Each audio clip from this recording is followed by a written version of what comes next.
மக்கள் தொலைக்காட்சி நேயர்களுக்கு வணக்கம்.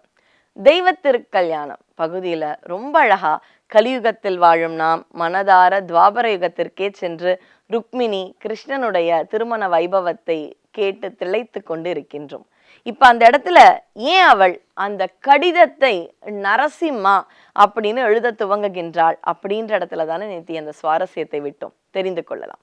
அவளுக்கு கிருஷ்ணனுடைய வைபவத்தையும் அனுபவத்தையும் கேட்டு கேட்டுதான் கிருஷ்ணன் மீது பிரேமை கொண்டவள். கிருஷ்ணனுடைய லூட்டித்தனம், கிருஷ்ணனுடைய கள்ளத்தனம், கிருஷ்ணனுடைய சுட்டித்தனம் இதெல்லாம் நம்மை காட்டிலும் ருக்மிணிக்கு ரொம்ப தெரியுமா. அதாவது கிருஷ்ணன் சொல்லுவானா நான் வரேன் அப்படின்னுவானா, ஆனா வரவே மாட்டானா. ஏன்னா அதுல ஒரு விளையாட்டுத்தனமா. ஏன் பாரதி சொன்ன மாதிரி அவன் தீராத விளையாட்டு பிள்ளை, தீராத விளையாட்டு பிள்ளை, கண்ணன் தெருவிலே பெண்களுக்கோயாத தொல்லை, தீராத விளையாட்டு பிள்ளை. அது மாதிரி அவன் விளையாட்டு பிள்ளை. வருவேன் என்று சொல்வான், வரமாட்டான். நான் திருடவே இல்லையே வெண்ணைய அப்படின்னுவான். ஆனா அங்க கோபியர்கள் எல்லாருக்குமே தெரியும் கிருஷ்ணன் தான் திருடி இருப்பான் என்று.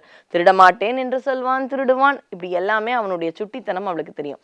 அதனால கிருஷ்ணா நாளைக்கு எனக்கு சிசுபாலனோட கல்யாணம், நீ எப்படியாவது வந்து காப்பாத்திடுனா கண்டிப்பா வந்துடுவான்னு இவன் நம்பிக்கையோட உட்கார்ந்துட்டு இருக்கும் பொழுது, அவன் வருவான் வருவான்னு இருக்கும் பொழுது கிருஷ்ணன் அதே சுட்டித்தனத்தோட வரவில்லை என்றால் என்ன ஆகும்?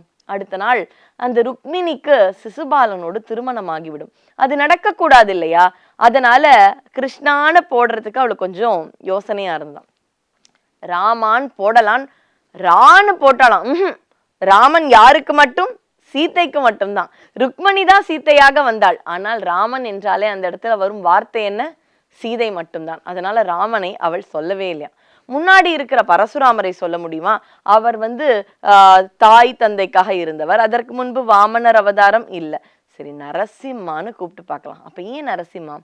நம்ம நினைக்கிறோம் இல்லையா, நரசிம்மரை பார்ப்பதற்கு பயங்கரமாக இருக்கின்றார், கிருஷ்ணனும் ராமனும் அழகாக இருக்கின்றான். இல்லை, நரசிம்மர் தான் ரொம்ப எளிமையான தெய்வம். ஏன் அப்படின்னு பாத்தீங்கன்னா, ஒரு சின்ன பக்தனுக்காக தன்னை எப்படியெல்லாம் மாற்றிக்கொண்டு உடனே வந்தான்.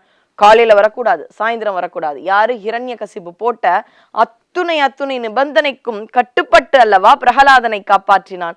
காலையில அல்ல, இரவில் அல்ல, சாயந்தரம் வந்தான். வெளியில இல்ல, உள்ள அல்ல, வாசப்படியில் சம்ஹரித்தான். ஆயுதங்களால் அல்ல, நகத்தால் சம்ஹரித்தான். மனிதனும் அல்ல, தெய்வமும் அல்ல, மிருகமும் அல்ல, பாதி மிருகம் பாதி மனிதன் என்று வந்தான். இப்படி எல்லாமே தன்னைத்தானே மாற்றிக்கொண்ட பெரிய தெய்வம் யாருக்கு? ஒரு சின்ன குழந்தை பிரகலாதன்ற பக்தனுக்காக.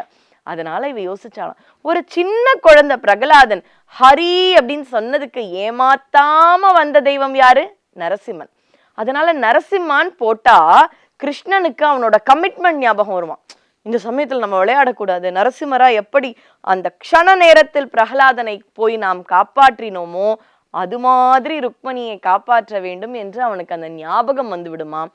அதனால் கிருஷ்ணா புவன சுந்தரா ராமான்னு எழுதலையாவ, நரசிம்மான்னு எழுதினா என்றும் பாகவதர்கள் சொல்வார்கள். புவன சுந்தரா என்றும் இருக்கின்றது, நரசிம்மான் இருந்தது. எதுவாக இருந்தால் என்ன, இந்த மாதிரி அந்த விஷ்ணுவை பற்றி திருமாலை பற்றி இருக்கும் அந்த அனுபவங்களை கேட்க கேட்க சுவாரஸ்யமா இருக்கு இல்லையா? அதனால நரசிம்மான்னு எழுதினாலாம். அப்படி எழுதிட்டோன்னே நம்ம நரசிம்ம அவதாரத்துல எப்படி ஓடி போய் காப்பாத்தினோம், அப்படி போய் நம்ம ருக்மிணியை காப்பாத்திடணும் அப்படின்ற ஆர்வம் கிருஷ்ணனுக்கு தொற்றிக்கொள்ளுமாம். வந்து இதை பாருப்பா, அடுத்த நாள் எனக்கு கல்யாணம், சிசுபாலனோட, நான் உன்னை பார்த்ததில்ல. அதாவது கிருஷ்ணனே நேரா வந்து நின்னாலும் அவளுக்கு கிருஷ்ணா அப்படின்றது அவளுடைய மனதில் இருக்கும் உண்மையான பக்தியால் வேண்டும் என்றால் தெரியும். ஆனா அவ கிருஷ்ணரையும் பார்த்ததில்ல.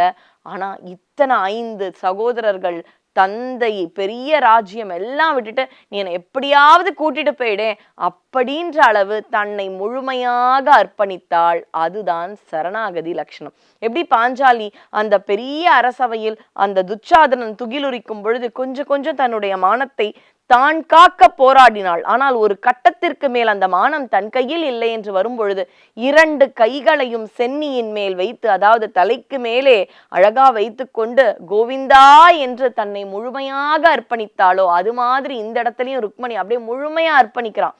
எனக்கு உன்னை விட்டா யாரும் கிடையாது, நாளைக்கு அந்த சிசுபாலனோட எனக்கு திருமணம் நடக்க கூடாது, எப்படியாவது வந்து என்னை கொண்டு போய் விடு அப்படின்னு ஒரு அழகா கடிதம் எழுதி கொடுக்குறான். அவர் அதை வாங்கிட்டு இதுக்கு மேல இங்க உபசரணைக்கெல்லாம் நான் உட்காரலாமா, நான் சீக்கிரம் போய் கொடுக்குறேன் அப்படின்னு யாருக்கும் தெரியாமல் அந்த கடிதாசியை எடுத்துக்கொண்டு துவாரகாக்கு போறாரு. போன உடனே கிருஷ்ணனை சந்திக்கிறார். கிருஷ்ணன் என்னது அது கையில அப்படின்றார். ஏன்னா கிருஷ்ணனுக்கு குச்சேலராகட்டும் யாராக வேண்டுமானாலும் இருக்கட்டும், எதனால் போய் பார்க்கின்றோம் என்றும் அவனுக்கு தெரியும். முக்காலமும் உணர்ந்தவன் இல்லையா. கையில ஏதோ கடுதாசி இருக்கு போல.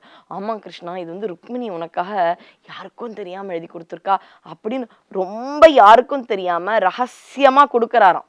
அதுக்கு கிருஷ்ணன் சொன்னாராம், நீங்களே படிங்க. என்னது இது காதல் கடிதம், நீங்களே படிங்க அப்படின்னு கிருஷ்ணன்.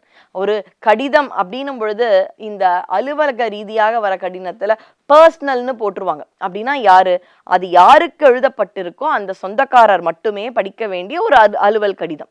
இது பாத்தீங்கன்னா காதல் கடிதம். அப்படின்னா காதலன் காதலிக்கு மட்டுமே கொடுக்கும் ஒரு கடிதத்தை கிருஷ்ணன் சொல்றாராம் அந்த பாகவதரை பார்த்து, நீங்களே படிங்க அப்படின்னாராம். அப்ப இதுல இருந்து என்ன தெரியுதுன்னா, கிருஷ்ணன் தன்னையும் தன்னுடைய பக்தர்களையும் வேறாக பார்ப்பதில்லை. காதல் கடிதத்தை கொடுத்துட்டாரே அப்படி பார்க்க கூடாது. கிருஷ்ணன் தன்னை காட்டிலும் தன்னுடைய ரகசியங்களை தன்னுடைய பக்தர்கள் அருமையாக பாதுகாப்பார்கள் என்று தன்னுடைய பக்தர்களை கிருஷ்ணன் முழுமையாக நம்பி இருக்கின்றான். அதனால்தான் பாகவதரை பார்த்து படிங்க அப்படின்னு சொல்றாரு. அவர் அந்த கடிதத்தை படித்து காண்பிக்கின்றார். கிருஷ்ணன் அப்படியே மந்தஹாச புன்னையோட ஓகே அவளை காப்பாத்தணுமா அப்படின்னு இங்க இருக்கார். இப்ப மறுபடியும் நம்ம ருக்மிணி அங்க என்ன செய்யறான்னு போய் பார்க்கலாம். அவள் ஒருவளை வழிபட்டு கொண்டிருக்கின்றாள். பயம் இல்லையா, நாளைக்கு கிருஷ்ணன் வருவானா வரமாட்டானான்னு தெரியாது. அதனால் அவள் ஒருவளை வணங்கி கொண்டிருக்கின்றாள். யாரை வணங்குகிறாள் என்பதை நாளை பார்ப்போம்.